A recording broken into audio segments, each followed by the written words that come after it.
Hello, my name is Dawei Olson, and I am very pleased and honored to be able to present at the 30th annual meeting of the Japan Coma Society.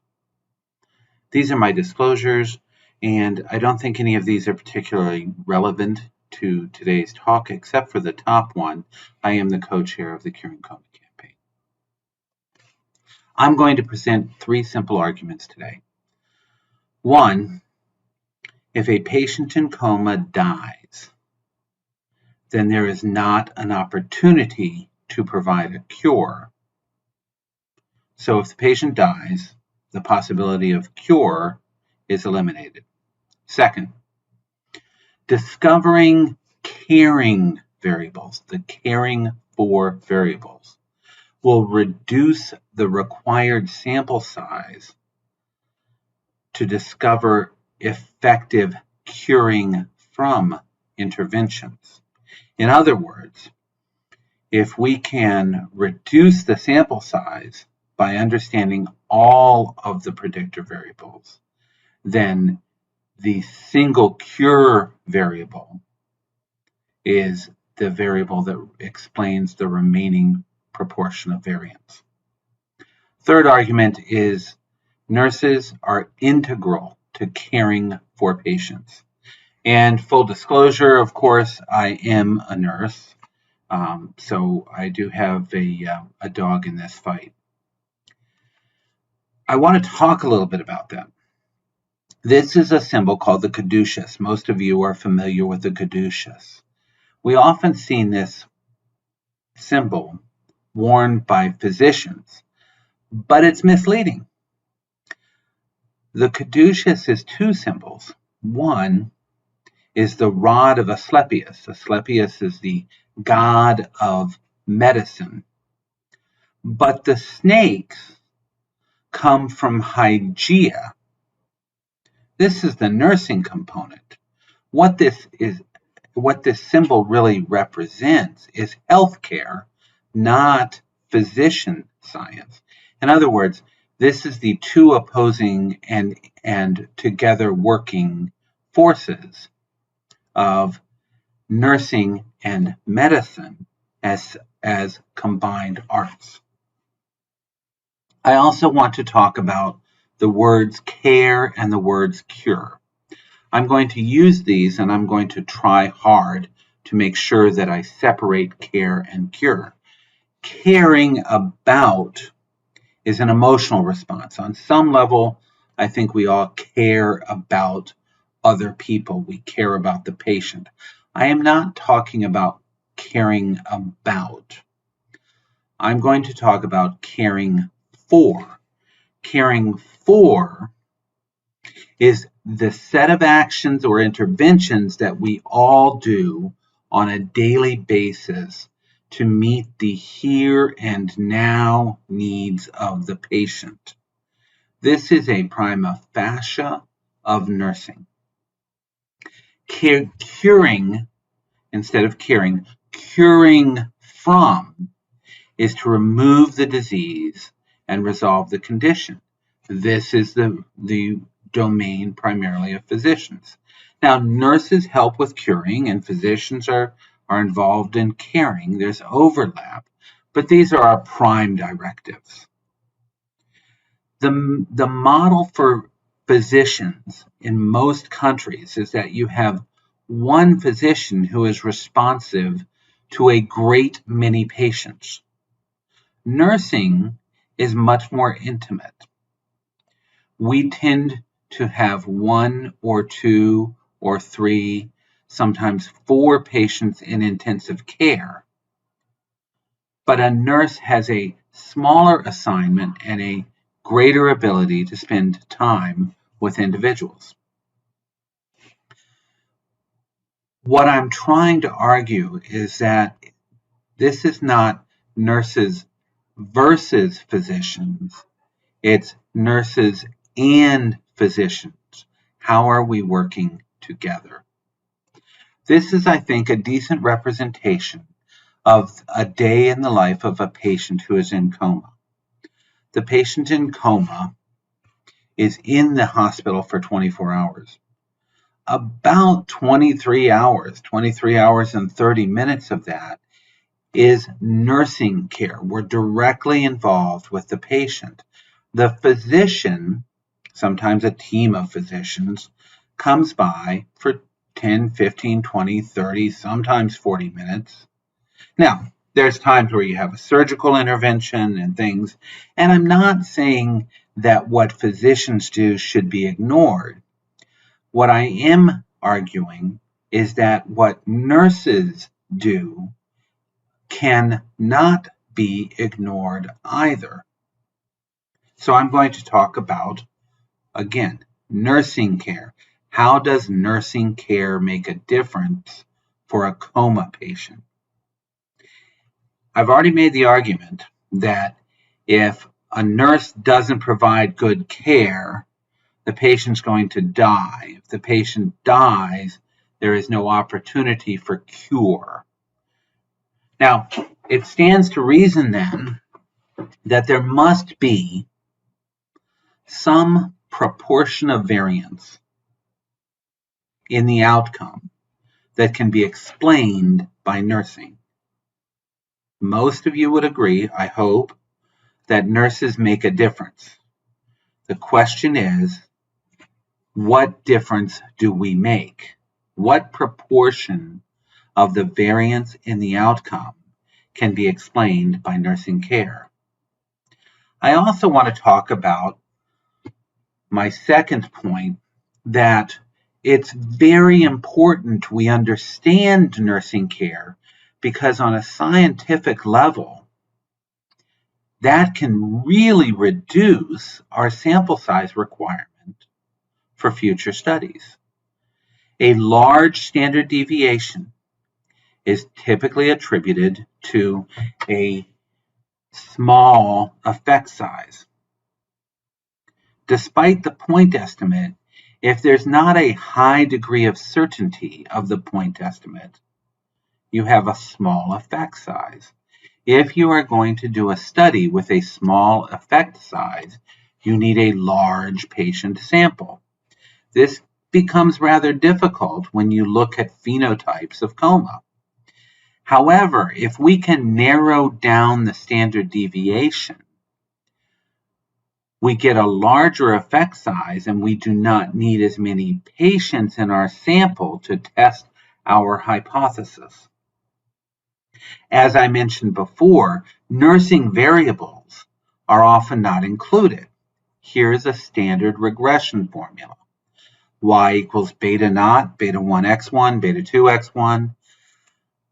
I read this as the outcome is predicted by where we started, plus the influence of a lot of variables, plus error.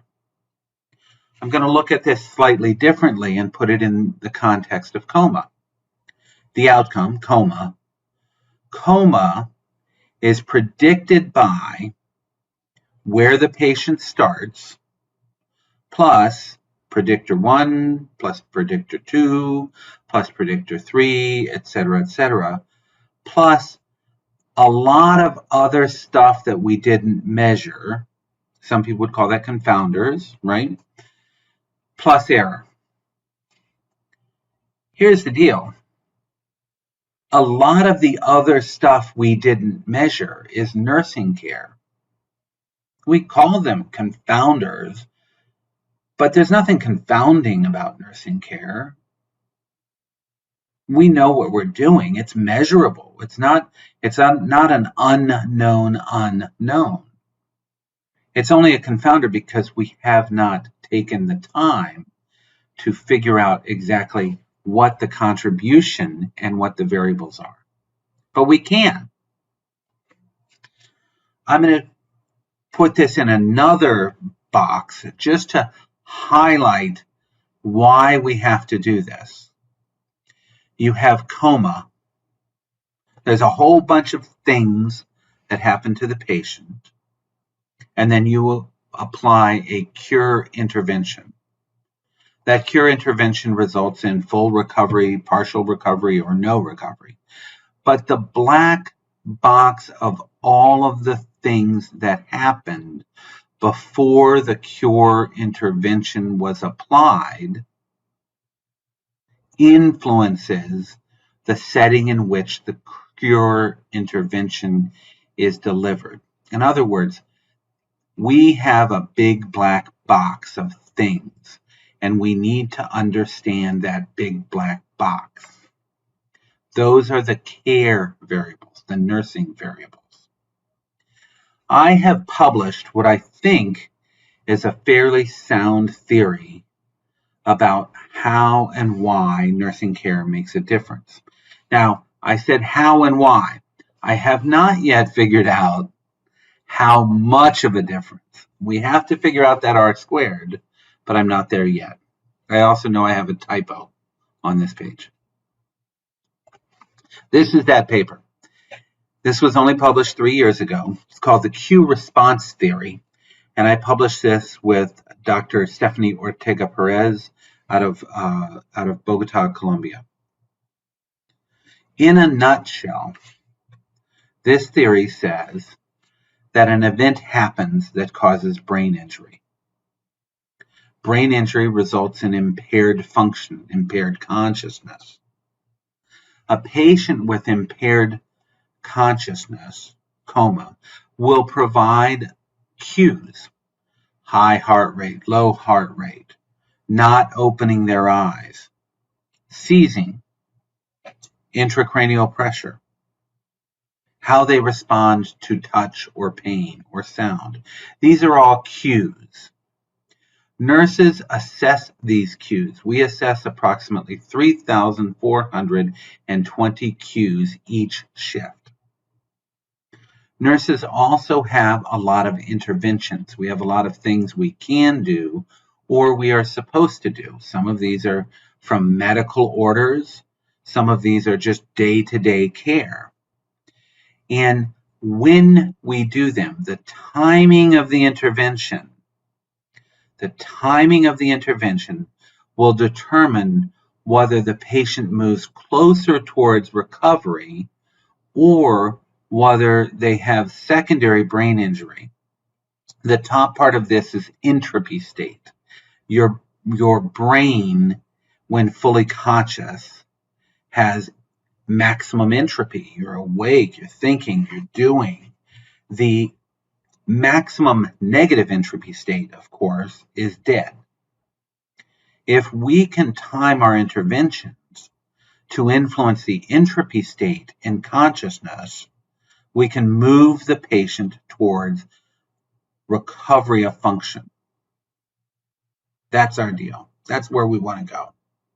If we can time on the lower half our interventions to decrease secondary brain injury, we can move the patient towards recovery. Let me give an example of how this plays out. In this first example, I'm going to demonstrate that if a nurse does something at the wrong time, it can contribute to a bad outcome. Simple intervention. We need to know how much the patient weighs. We need a daily weight. Here's what happens. The nurse walks into the room. There's a cue. The ICP was 7. It's now 18. And all of this happened over the course of 60 minutes. This nurse says, oh, well, the ICP is not more than 20, and I only have to do something if it's more than 20, so I'm going to continue working. Then the nurse lowers the patient's head of bed, gives the patient a bath, rolls them from side to side, changes their linens, and gets a weight. During this time, the nurse is not looking at the ICP, and many of us know that head of bed position can influence ICP. When the nurse finishes the bath and the weight, the patient's intracranial pressure is 35. Their right pupil is fixed and dilated. The intervention of getting a daily weight was poorly timed, and that contributes to a bad outcome. It stands to reason that if nurses can contribute to bad outcomes, in other words, nursing care can result in bad outcome, then nursing care can also result in good outcome. This is the same intervention. We need a daily weight. But in this case, the ICP went from 7 to 18, same as the other patient. This nurse recognized the trend. Instead of lowering the head of bed, the nurse raised the head of bed. The nurse gave some PRN pain medicine, because that's an intervention, and then waited until the intracranial pressure was back down to 7 before getting the patient weight. The outcome is that the patient has decreased secondary brain injury because they didn't suffer an intracranial pressure elevation, and this was an optimally timed intervention where the outcome is good. Now, these are two simple timings, and there's more, but I'm picking easy ones to understand on a fairly broad basis. I've made 3 simple arguments in a short period of time. If the patient is dead, you cannot cure, because we don't recover from dead. Second, the variables of caring, if we can understand them, we can reduce the distribution and reduce the required sample size to study curing interventions, so we become more effective at our research. Third is that because of these aforementioned arguments, we absolutely must understand care. That's nursing. If we don't understand all of the nursing interventions and the caring interventions, we cannot effectively find a cure for coma. I think nursing is important. I am a nurse. I think it's important because nurses are the front line of therapy. If our tasks are not done, the patient dies. And no matter how good a physician you are, you can't cure dead. At least not that I know of. I gave one example, but there's hundreds, literally hundreds, of nursing caring for variables.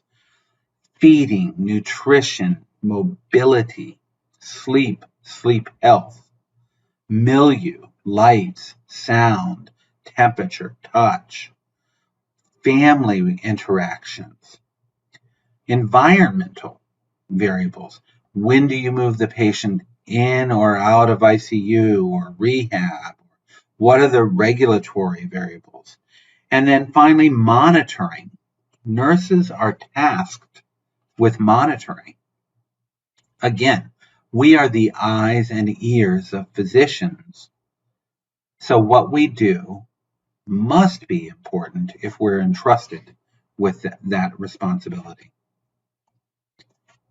Short answer, nursing care makes a difference. I know it makes a difference. I'm working scientifically to figure out how it makes a difference in that what proportion of the variance in an outcome for a coma patient is explained by nursing. I hope you work with me. I'm going to stop there. I feel extremely honored to be part of the 30th Japan Coma Society meeting. This is my email. I really do look forward to hearing from you.